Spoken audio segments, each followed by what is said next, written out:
Hi friends, എല്ലാവർക്കും let's learn civil engineering class റൂമിൻ്റെ പുതിയൊരു വീഡിയോയിലേക്ക് സ്വാഗതം.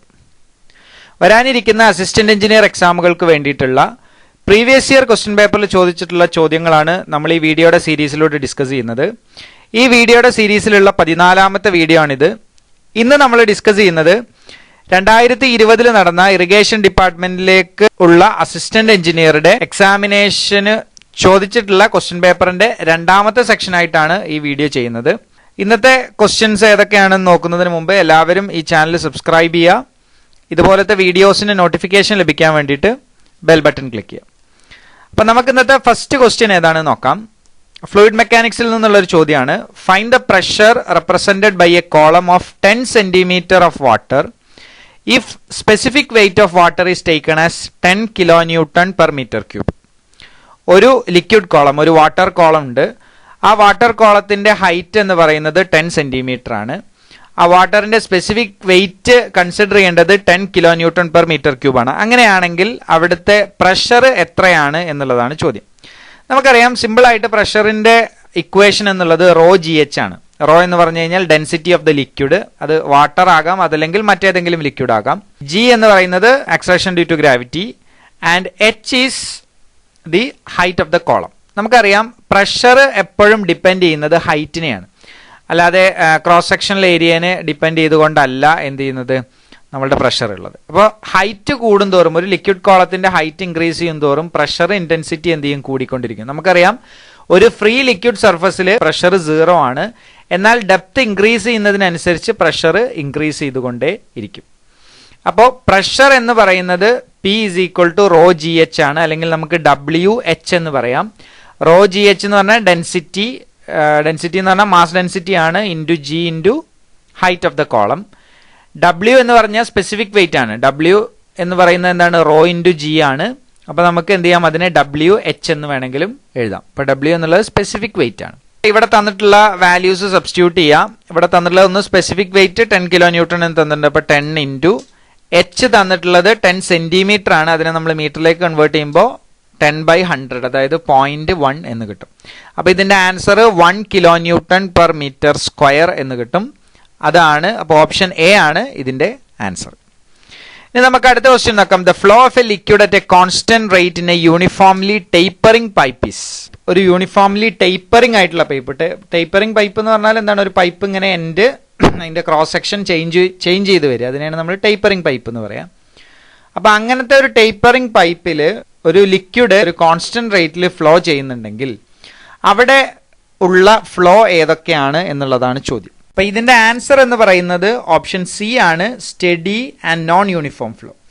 എന്താണ് ഈ സ്റ്റഡി ഫ്ലോ എന്ന് പറഞ്ഞാൽ? സ്റ്റഡി ഫ്ലോ എന്ന് പറഞ്ഞു കഴിഞ്ഞാൽ ടൈപ്പ് ഓഫ് ഫ്ലോ ആണ്.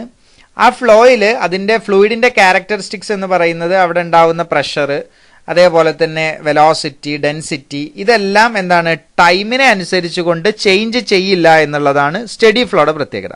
അപ്പോൾ എന്ത് ചെയ്യും, ഫ്ലോ സ്റ്റഡി ആയിരിക്കും. അതിന്റെ ഫ്ലൂയിഡ് ക്യാരക്ടറിസ്റ്റിക്സ് ഒന്നും എന്ത് ചെയ്യില്ല, ടൈമിനെ ബേസ് ചെയ്തുകൊണ്ട് ചേഞ്ച് ചെയ്യില്ല. എന്നാൽ യൂണിഫോം ഫ്ലോയും നോൺ യൂണിഫോം ഫ്ലോയും കൺസിഡർ ചെയ്യുകയാണെങ്കിൽ, യൂണിഫോം ഫ്ലോ എന്ന് പറയുന്നത് അതിന്റെ വെലോസിറ്റി, ടൈപ്പ് ഓഫ് ഫ്ലോ ആണ് in which its velocity does not change with respect to it space. നമ്മൾ അതിന്റെ വെലോസിറ്റി എടുക്കുകയാണെങ്കിൽ അത് സ്പേസിനെ ഡിപ്പെൻഡ് ചെയ്തുകൊണ്ട് ചേഞ്ച് ചെയ്യാത്തതാണെന്നുണ്ടെങ്കിൽ അത് യൂണിഫോം ഫ്ലോ എന്ന് പറയും. എന്നാൽ ഒരു ടേപ്പറിംഗ് പൈപ്പിനെ സംബന്ധിച്ചിടത്തോളം ഗിവൺ ടൈമിൽ അതിന്റെ സ്പേസിൽ എന്ത് ചെയ്യും, അതിന്റെ വെലോസിറ്റി ചേഞ്ച് ചെയ്യും. സോ അതുകൊണ്ട് തന്നെ നിങ്ങൾക്ക് ഈ ഫിഗറിൽ വളരെ കൃത്യമായിട്ട് കാണാം, നമ്മളൊരു ക്രോസ് സെക്ഷൻ ചേഞ്ച് ചെയ്യാത്ത ഒരു പൈപ്പാണെന്നുണ്ടെങ്കിൽ അവിടെ സ്റ്റഡി ഫ്ലോ ഉണ്ടാവും, അതേപോലെ തന്നെ യൂണിഫോം ഫ്ലോ ഉണ്ടാവും. എന്നാൽ ഒരു ടേപ്പറിംഗ് പൈപ്പ് വരികയാണെന്നുണ്ടെങ്കിൽ അവിടെ study and non uniform flow ആണ് ഉണ്ടാവുക. അപ്പോൾ ഇതിന്റെ ആൻസർ ഓപ്ഷൻ സി ആണ്. ഇനി അടുത്ത ക്വസ്റ്റ്യൻ നോക്കാം. The line joining the piezometric head at various points in A flow is known as. ഒരു ഫ്ലോയുടെ പല പോയിന്റുകളിൽ നമ്മൾ എടുക്കുന്ന പീസോമെട്രിക് ഹെഡിന്റെ എല്ലാ പോയിന്റുകളും ജോയിൻ ചെയ്ത് വരയ്ക്കുന്ന ആ ലൈനിനെ നമ്മൾ വിളിക്കുന്ന പേരെന്താണ് എന്നുള്ളതാണ് ചോദ്യം.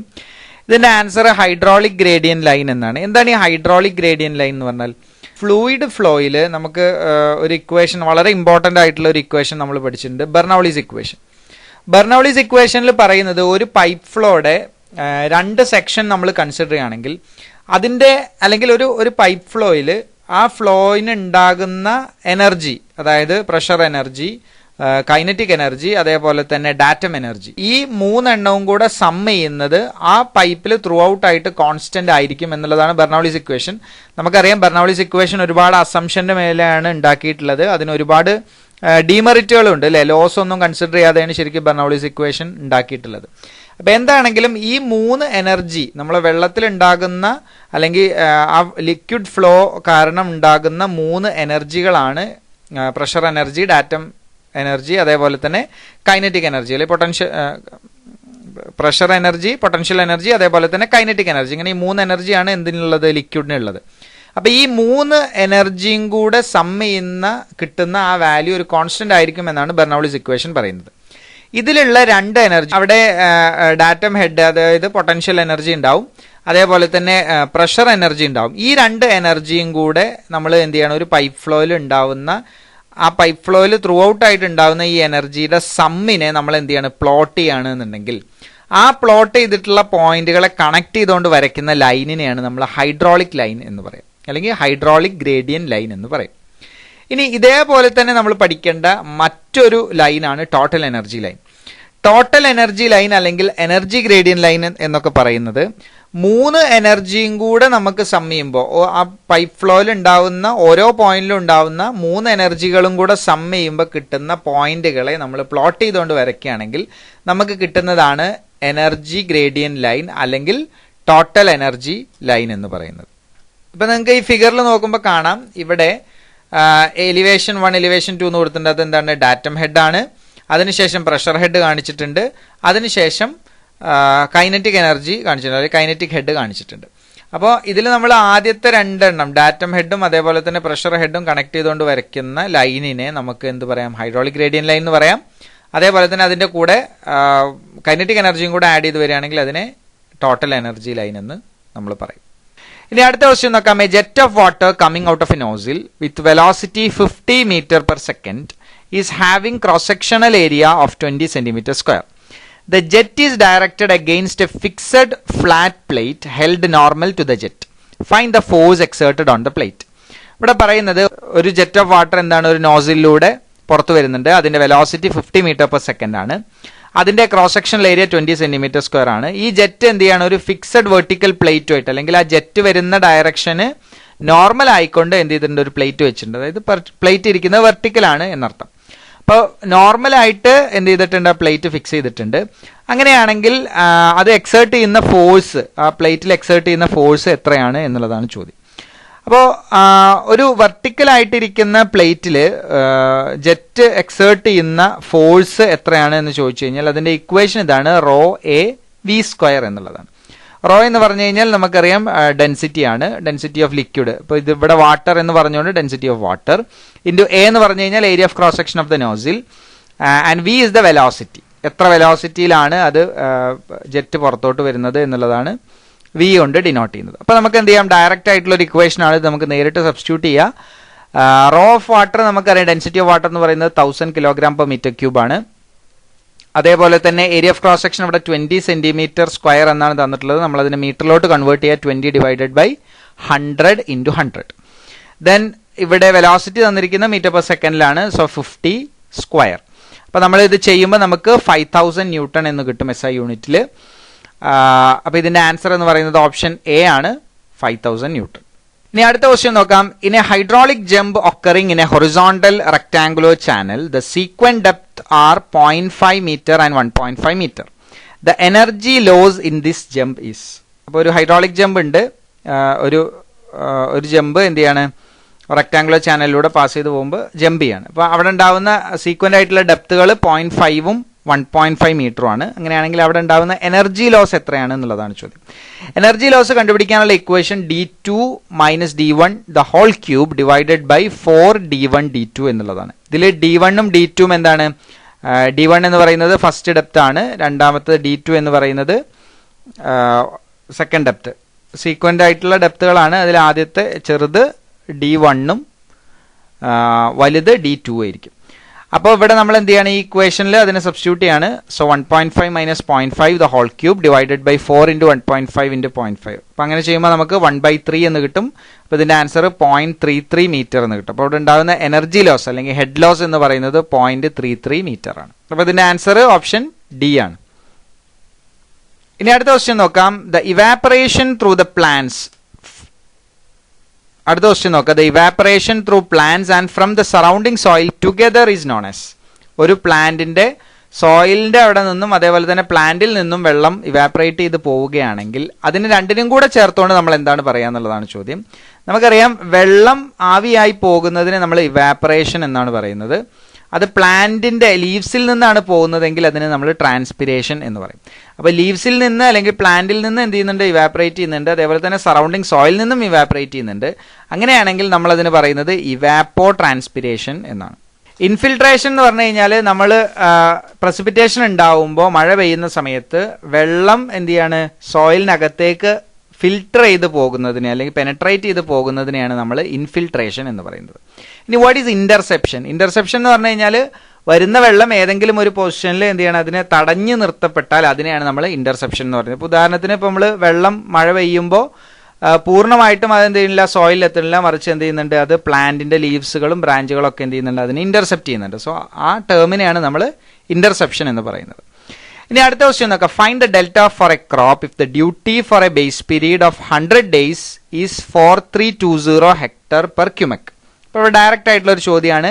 ഡെൽറ്റയും ഡ്യൂട്ടിയും അതേപോലെ തന്നെ ബേസ് പീരീഡും കമ്പൈൻ ചെയ്തുകൊണ്ട് പലതവണ നമുക്ക് എന്ത് ചെയ്തിട്ടുണ്ട്, ക്വസ്റ്റ്യൻസ് ചോദിച്ചിട്ടുണ്ട്. അപ്പോൾ അതേപോലെ തന്നെ ഇത് ഡയറക്റ്റ് ആയിട്ട് സബ്സ്റ്റിറ്റ്യൂട്ട് ചെയ്യാൻ പറ്റുന്ന ഒരു ചോദ്യമാണ് ഇവിടെ തന്നിട്ടുള്ളത്. ഡ്യൂട്ടിയും ഡെൽറ്റയും ബേസ് പീരീഡും കണക്ട് ചെയ്യുന്ന ഒരു ഇക്വേഷൻ ഉണ്ട്. Delta is equal to 8.64 B/D എന്നുള്ളത്. ഡെൽറ്റ എന്ന് പറഞ്ഞു കഴിഞ്ഞാൽ ഡെപ്ത് ഓഫ് വാട്ടർ ആണ്. ഡ്യൂട്ടി എന്ന് പറഞ്ഞു കഴിഞ്ഞാൽ ഒരു ക്യുമക്ക് വെള്ളം കൊണ്ട് എത്ര ഹെക്ടേഴ്സ് ഓഫ് ലാൻഡ് നമുക്ക് ഇറിഗേറ്റ് ചെയ്യാൻ പറ്റും എന്നുള്ള ക്വാണ്ടിറ്റീനെയാണ് നമ്മൾ ഡ്യൂട്ടി എന്ന് പറയുന്നത്. ബേസ് പീരീഡ് എന്ന് പറഞ്ഞു കഴിഞ്ഞാൽ പ്ലാന്റ് സോ ചെയ്തിട്ട് നമ്മൾ കൊടുക്കുന്ന ആദ്യത്തെ വാട്ടറിങ് മുതൽ ഹാർവെസ്റ്റിങ്ങിന്റെ തൊട്ട് മുമ്പ് നമ്മൾ കൊടുക്കുന്ന അവസാനത്തെ വാട്ടറിങ് വരെയുള്ള ടൈമിനെയാണ് നമ്മൾ ബേസ് പീരീഡ് എന്ന് പറയാം. അപ്പൊ നമ്മൾ എന്ത് ചെയ്യുക, ഇതിൽ ഈക്വേഷൻ സബ്സ്റ്റിറ്റ്യൂട്ട് ചെയ്യുക. Delta is equal to 8.64 B/D എന്നുള്ളത്. 8.64 ഇൻറ്റു ബി എന്ന് പറഞ്ഞാൽ ബേസ് പീരീഡ് ഇവിടെ 100 ഡേയ്സ് തന്നിട്ടുണ്ട്. ബേസ് പീരീഡ് കൊടുക്കേണ്ടത് ഡേയ്സിൽ തന്നെയാണ്. അപ്പൊ ഇൻറ്റു 100 ഡിവൈഡഡ് ബൈ ഡ്യൂട്ടി നമ്മൾ പറയുന്ന ഹെക്ടർ പെർ ക്യുമെക്കിലാണ്. അപ്പോൾ 4320 കൊണ്ട് ഡിവൈഡ് ചെയ്തു. അപ്പോൾ നമുക്ക് ഇതിന്റെ ആൻസർ 0.2 മീറ്റർ എന്ന് കിട്ടും. ഓപ്ഷൻ ബി ആണ് ഇതിന്റെ ആൻസർ. ഇനി അടുത്ത ക്വസ്റ്റ്യൻ നോക്കാം. In the single point method of finding the mean velocity across A vertical in A stream, if y is the depth of flow, the velocity is measured above the stream bed at. ഒരു single point മെത്തേഡിൽ മീൻ velocity കണ്ടുപിടിക്കുന്നത്, ഒരു സ്ട്രീമിൽ മീൻ velocity കണ്ടുപിടിക്കുന്നത് ഏത് ഡെപ്തിലാണ് അല്ലെങ്കിൽ ഏത് പോയിന്റിലാണ് എന്നുള്ളതാണ് ചോദ്യം. ആ ഡെപ്ത് ഓഫ് വാട്ടർ ഫ്രീ സർഫസിൽ നിന്ന് സ്ട്രീമിന്റെ ബെഡിലേക്ക് ഉണ്ടാവുന്ന ഡെപ്ത് y ആണ് എന്നുണ്ടെങ്കിൽ മീൻ വെലോസിറ്റി കണ്ടുപിടിക്കുന്ന ആ സ്ട്രീമിന്റെ അക്രോസിൽ നമ്മൾ മീൻ വെലോസിറ്റി കണ്ടുപിടിക്കുന്നത് ഏത് പോയിന്റിലാണ് according to the single point method എന്നുള്ളതാണ് ചോദ്യം. അപ്പോൾ ഒരു റിവർ എടുക്കുകയാണെങ്കിൽ ആ റിവറിൽ അല്ലെങ്കിൽ ഒരു ഓപ്പൺ ചാനലിൽ ഉണ്ടാകുന്ന മീൻ വെലോസിറ്റി നമ്മൾ കണ്ടുപിടിക്കുന്നത് സിംഗിൾ പോയിന്റ് മെത്തേഡിൽ നമ്മൾ കണ്ടുപിടിക്കുന്നത് 0.6y ആണ്. അപ്പൊ ശരിക്കും മനസ്സിലാക്കേണ്ട ഒരു കാര്യം 0.6y എന്നുള്ളത് which is measured from the water surface to the river bottom എന്നാണ്. അപ്പൊ 0.6y എന്ന് പറയുന്നത് വാട്ടർ സർഫസിൽ നിന്നുള്ള ദൂരമാണ്. ഇവിടെ ചോദിച്ചിട്ടുള്ളത് the velocity is measured above the stream bed എന്നാണ്. സ്ട്രീം ബെഡിൽ നിന്ന് എത്ര ദൂരത്തിലായിട്ടാണ് എന്നുള്ളതാണ് ചോദ്യം. അപ്പോൾ മൊത്തം ഡെപ്ത് ഓഫ് ഫ്ലോ y ആണ് എന്നുണ്ടെങ്കിൽ അതിന്റെ 0.6y വാട്ടർ സർഫസിൽ നിന്ന് അല്ലെങ്കിൽ ലിക്വിഡ് സർഫസിൽ നിന്ന് എന്ത് ചെയ്യുന്നത്, മീൻ വെലോസിറ്റി മെഷർ ചെയ്യുന്നത്. അപ്പൊ സ്ട്രീം ബെഡിൽ നിന്ന് എന്തായിരിക്കും 1 മൈനസ് 0.6y ആയിരിക്കും. അതായത് 0.4y ആണ് ഇതിന്റെ ആൻസർ. അപ്പോൾ ഓപ്ഷൻ ഡി ആണ് ഇതിന്റെ ആൻസർ വരിക. ഇനി അടുത്ത ക്വസ്റ്റ്യൻ നോക്കാം. The surface joining the static water level in several Wells penetrating A confined aquifer represents. ഒരുപാട് കൺഫൈൻഡ് അക്യുഫറിലുള്ള വാട്ടർ ലെവൽസിനെ കണക്ട് ചെയ്തുകൊണ്ട് നമ്മൾ വരയ്ക്കുന്ന ആ ഒരു സർഫസിനെ അല്ലെങ്കിൽ ആ ലൈനിനെ നമ്മൾ പറയുന്ന പേരെന്താണ് എന്നുള്ളതാണ് ചോദ്യം. ഇതിനെ നമ്മൾ പീസോമെട്രിക് സർഫസ് ഓഫ് അക്യുഫർ എന്നാണ് പറയുക. അപ്പം നമ്മൾ ഒരുപാട് കൺഫൈൻഡ് ആയിട്ടുള്ള അക്യുഫറിൽ എന്താണ് കൺഫൈൻഡ് അക്യുഫർ എന്ന് പറഞ്ഞാൽ? കൺഫൈൻഡ് അക്യുഫർ എന്ന് പറഞ്ഞാൽ രണ്ട് കൺഫൈനിങ് ലെയറുകൾക്ക് ഇടയിൽ നിൽക്കുന്ന അക്യുഫറിനെയാണ് നമ്മൾ കൺഫൈൻഡ് അക്യുഫർ എന്ന് പറയാം. കൺഫൈൻഡ് അക്യൂഫറിലാണ് എന്ത് വരുന്നത്, നമ്മുടെ കുഴൽ കിണറുകളൊക്കെ വരുന്നത് എവിടെയായിരിക്കും? കുഴൽ കിണറുകൾ വരുന്നത് കൺഫൈൻഡ് അക്യൂഫറിലാണ്. എന്നാൽ ഓപ്പൺ വെല്ലുകൾ വരുന്നത് അൺകൺഫൈൻഡ് അക്യൂഫറിലാണ്.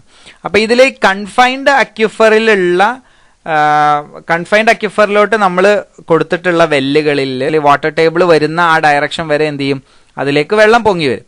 അപ്പൊ അങ്ങനെ വെള്ളം ആ വെല്ലിൽ പൊങ്ങി വരുമ്പോൾ അങ്ങനത്തെ അതിന് ചുറ്റുവട്ടത്തുള്ള എല്ലാ വെല്ലുകളിലും ഒരേപോലെ ആയിരിക്കും എന്ത് ചെയ്യുക, വാട്ടർ ടേബിൾ നിൽക്കുന്നുണ്ടാവും. അപ്പൊ അങ്ങനെ വാട്ടർ ടേബിൾ വരുന്ന ആ ടേബിളിന്റെ സർഫസുകളെ, ആ വാട്ടർ ലൈനുകളെ അല്ലെങ്കിൽ ആ വാട്ടർ സർഫസിൽ വരുന്ന ആ സർഫസിനെ കണക്ട് ചെയ്തുകൊണ്ട് നമ്മളൊരു ലൈൻ കൊടുക്കുകയാണെങ്കിൽ, ഒരു സർഫസ് പറയുകയാണെങ്കിൽ, അതിനെയാണ് നമ്മൾ പീസോമെട്രിക് സർഫസ് ഓഫ് അക്യൂഫർ എന്ന് പറയുന്നത്. അപ്പൊ ഇതിന്റെ ആൻസർ ഓപ്ഷൻ ബി ആണ്. ഓക്കെ, ഇനി എന്താണ് കാപ്പിലറി ഫ്രിഞ്ച്? കാപ്പിലറി ഫ്രിഞ്ച് എന്ന് പറഞ്ഞു കഴിഞ്ഞാൽ അതൊരു സബ്സർഫസ് ലെയർ ആണ്. എന്താണ് അതിന്റെ പ്രത്യേകത? നമ്മൾ സാധാരണയായിട്ട് വാട്ടർ ടേബിളിലാണ് എന്തുണ്ടാവുക, വെള്ളം ഉണ്ടാവുക അല്ലേ. എന്നാൽ ആ വാട്ടർ ടേബിളിൽ നിന്ന് വെള്ളം കുറച്ചും കൂടെ റൈസ് ചെയ്ത്, കാപ്പിലാരിറ്റി ആക്ഷൻ കാരണം കുറച്ചും കൂടെ റൈസ് ചെയ്ത് അതിന്റെ മുകളിലുള്ള പോസിനെ ഫില്ല് ചെയ്ത് നിൽക്കും. സോ അങ്ങനത്തെ ആ ലെയറിനെയാണ് നമ്മൾ കാപ്പിലറി ഫ്രിഞ്ച് എന്ന് പറയുന്നത്. അടുത്തത് കോൺ ഓഫ് ഡിപ്രഷൻ ആണ്. കോൺ ഓഫ് ഡിപ്രഷൻ എന്ന് പറഞ്ഞു കഴിഞ്ഞാൽ നമ്മൾ എന്ത് ചെയ്യണം, ഒരു കൺഫൈൻഡ് അക്യൂഫറിൽ നിന്ന് വെള്ളം നമ്മൾ പമ്പ് ചെയ്തെടുക്കുകയാണെന്നുണ്ടെങ്കിൽ, അതൊരു ഹയർ റേറ്റിലാണ് പമ്പ് ചെയ്യുന്നത് എന്നുണ്ടെങ്കിൽ സ്വാഭാവികമായിട്ടും എന്ത് ചെയ്യും, നമ്മൾ ആ പമ്പ് ചെയ്യുന്ന പോർഷനിൽ നിന്ന് വെള്ളം കൂടുതലായിട്ട് പുറത്തോട്ട് പോകുമ്പോൾ ബാക്കിയുള്ള വാട്ടർ ടേബിളിന് എന്തുണ്ടാവും, ഒരു കോണ് ക്രിയേറ്റ് ചെയ്യും ഇല്ലേ. നമ്മൾ വെള്ളം കൂടുതലായിട്ട് ഒരു ഭാഗത്ത് നിന്ന് പമ്പ് ചെയ്തെടുക്കുമ്പോൾ അവിടെ ബാക്കിയുള്ള വാട്ടർ ടേബിളിനെ കൺസിഡർ ചെയ്യുമ്പോൾ എന്ത് ചെയ്യും, അവിടെ ഒരു കോണ് പോലെ ക്രിയേറ്റ് ചെയ്യും.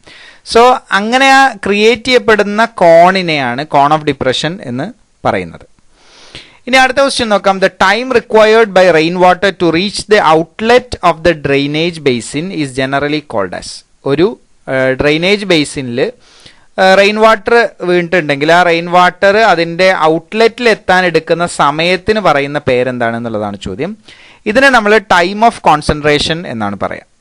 ഒരു വാട്ടർ നമ്മൾ കൺസിഡർ ചെയ്യുകയാണെങ്കിൽ ആ വാട്ടർ അതിന്റെ ഫാർദസ്റ്റ് പോയിന്റിൽ നിന്ന്, ആ ബേസിന്റെ ഏറ്റവും ഫാർദസ്റ്റ് ആയിട്ടുള്ള പോയിന്റിൽ നിന്ന് അതിന്റെ ഔട്ട്ലെറ്റിലേക്ക് എത്താൻ വേണ്ടി എടുക്കുന്ന സമയത്തിനെയാണ് നമ്മൾ ടൈം ഓഫ് കോൺസെൻട്രേഷൻ എന്ന് പറയുക. അപ്പോൾ ടൈം ഓഫ് കോൺസെൻട്രേഷൻ ശരിക്കും എന്ത് ചെയ്യും, ആ ബേസിന്റെ സ്ലോപ്പിനെ ഡിപ്പെൻഡ് ചെയ്യും, അതിന്റെ ഏരിയനെ ഡിപ്പെൻഡ് ചെയ്യും.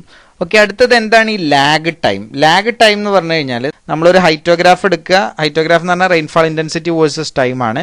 ഹൈഡ്രോഗ്രാഫ് എന്ന് പറഞ്ഞാൽ ഡിസ്ചാർജ് വേഴ്സസ് ടൈം ആണ്. അപ്പോൾ ഇതിൽ റെയിൻഫാൾ ഇന്റൻസിറ്റി മാക്സിമം ആകുന്ന ആ പോയിന്റും അതേപോലെ തന്നെ ഡിസ്ചാർജ് മാക്സിമം ആകുന്ന പോയിന്റും തമ്മിലുള്ള ആ ഒരു ടൈം ഡിസ്റ്റൻസിനെയാണ് നമ്മൾ ലാഗ് ടൈം അല്ലെങ്കിൽ ബേസിൻസ് ലാഗ് എന്ന് പറയുന്നത്.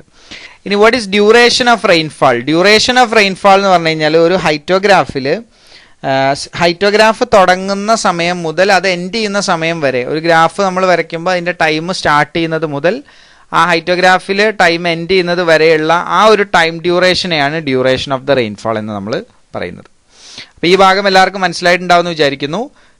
Thank you for watching the video.